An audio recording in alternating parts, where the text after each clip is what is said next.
улсын нийслэлийн үүрэг гүйцэтгэж байгаа Улаанбаатар хотын хөгжилд ололт амжилт шамлахааргүй байгаа. Хотын орсон суугчид эрүүл аюулгүй орчинд ажиллаж амьдрах эрхийг төрөөс хангах нь бидний эрхэм зорилт билээ. Энэхүү зорилтын хүрээнд аж аргалтай хот зохицлох чиглэлийг эх 4 жилийн үйл ажиллагааны цөм болгон эдийн засгийн хямралын сөрөг нөлөөг зөөлрүүлэх, иргэдийн амжиргааны дэвшинг хамгаалан дээшлүүлэх, орон сууцны бодлогоо шинчлэх, хотын байгууллага, иргэдийн байршил суурьшлыг зохицуулах, хот бүрдүүлэх салбаруудаа эрэлтэд нийцүүлэн хөгжүүлэх, хотын эрх зүйн орчин шинээр бий болгох бодлого боловсруулан хотын менежментийг сайжруулах замаар тэдгээрийг бодит ажил хэрэг болгохоор хөтөлбөр төсвөө хэрэгжүүлж байна. Дээр дурдсан эрхэм зорилтыг хэрэгжүүлэх үйлсийн үндэс нь нийгэмд хууль эрх зүйн засаглалыг тогтвортой төлөвшүүлэх, хуулийн хүрээнд дэг журмыг бэхжүүлэхэд оршиж байгаа юм а. Нийслэлийн гэмт хэрэгээс урьдчилан сэргийлэх зөвлөлөөс ойрын жилүүдэд мөн 2017 онд хийх ажлын талаар товч мэдээллийг өгье. Юуны өмнө нийслэлийн удирдлага аж аргалтай хот хөтөлбөрөө хэрэгжүүлэхэд хүч хөрөнгөө төвлөрүүлэх болно. Энэхүү хөтөлбөрийн хүрээнд аюулгүй хот төсөл боловсруулан батлуулж хэрэгжилтийг үе шаттайгаар зохион байгуулна. Хотын хөгжил, бие даасан байдал, хөрөнгө санхүүгийн чадвар зэрэг амин чухал олон асуудлыг цогц байдлаар шийдвэрлэхийн тулд хотын эрх зүйн орчинг шинжлэх шаардлага байгаад байна. Үүнийг иш үндэс болгон хот тосгоны эрх зүйн байдлын тухай хуулийн шинжилсэн найруулга, нийслэлийн эрх зүйн байдлын тухай хуулийн шинжилсэн найруулгыг боловсруулж, эдгээрийг дагалдах хуулийн төслийг бэлэн болгож бэлтгэж байна.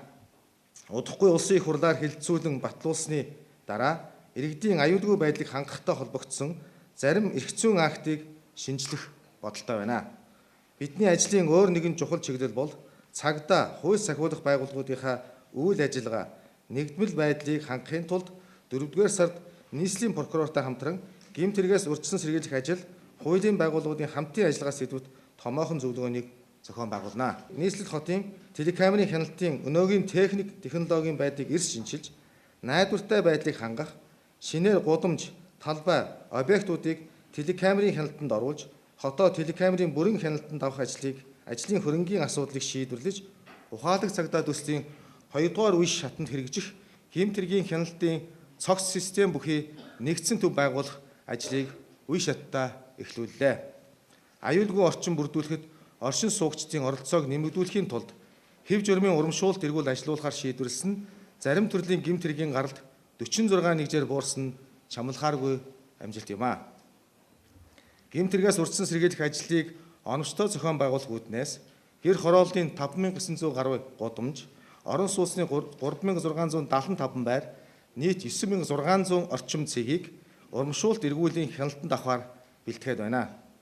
Бид нэг гэр бүл нийгэм чиглэсэн аяны хүрээн нийгмийн сэтгэл зүйд эргээр нөлөөлөх арга хэмжээг төрийн бус байгууллагуудаа хамтран хэрэгжүүлнэ.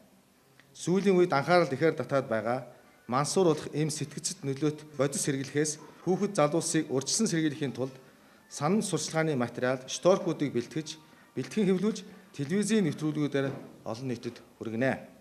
Мөн бага насны хүүхдийг зам тээврийн ослоос урьдчилан сэргийлэх арга хэмжээ зохион байгуулж, ослын хэмжээг бууруулахаар ерөнхий боловсролын 16 сургууль орчмын замын хөдөлгөөний аюулгүй байдлыг сайжруулна. Гэмт хэргийн гаралт шалтгаан нөхцөлийг бодиттой тодорхойлж, гэмт хэргийг бууруулахын тулд нийслэл хотод үйлдэгдэж байгаа гэмт хэргийн шалтгаан нөхцөлд сүүлийн 3 жилийн хамарсан криминологи судалгааг хийлгэнэ. Энэ мэтээр гэмт хэрэгээс урьдчилан сэргийлэх, иргэдийн амьдрах, ажиллах орчин эрүүлжүүлэхэд чиглэгдсэн олон ажил арга хэмжээг хүний болон материал санхүүгийн нөөцөд ажиллан хэрэгжүүлэх болно. Зөвлөгөөнд ирсэн та бүхэнд ажлын их амжилт хүсье. Анхаарал тавьсанд баярлалаа.